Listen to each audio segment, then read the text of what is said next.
కాసుకొని ఉన్నాను. ఒక్క బస్సు కూడా లేదు. ఈరోజు రాప్తాడు ముఖ్యమంత్రి జగన్మోహన్ రెడ్డి సిద్ధం సభకు ఇక్కడ నుంచి మొత్తం బస్సులు, స్కూల్ బస్సులు కావచ్చు, ప్రయాణికులు ప్రయాణించే బస్సులు కావచ్చు, వేరే వెహికల్స్ కావచ్చు, మొత్తం బస్సులన్నీ సిద్ధం సభకు తరలించడం వల్ల ప్రయాణికులు చాలా ఇబ్బందులు పడుతున్నారు. ముఖ్యంగా మన పడకసే నుండి బెంగళూరుకి వలసపోయిన కూలీలు చాలా మంది ఈరోజు ఆదివారం కావడంతో వాళ్ళ స్వస్థలాలకి రావాల్సి ఉండగా మడసలో దిగితే బస్సులు లేక వాళ్ళ స్వస్థలాలకు చేరుకోలేక బస్టాండ్లో 6 గంటల నుంచి వేచి ఉన్నారు.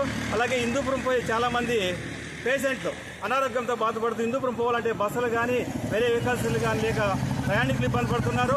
ఈరోజు ఆదివారం కావడంతో పిల్లలు, కాలేజీ పిల్లలు కానీ, హాస్టల్లో ఉండే పిల్లలు కానీ వాళ్ళ స్వస్థలాలకు పోవాలంటే బస్సు లేక వాళ్ళు స్వస్థలానికి పోకుండా బస్టాండ్లో పడిగాపులు కాదు చాలా ఇబ్బంది పడుతున్నారు. ఇది మంచి పద్ధతి కాదు. మీరు సభ చేసుకోండి, కాకపోతే ప్రయాణికులు ప్రయాణించే బస్సులు కానీ వేరే వెహికల్స్ కానీ ఈ సమావేశానికి రప్పించే మంచి పద్ధతి కాదని కోరుకుంటున్నారు.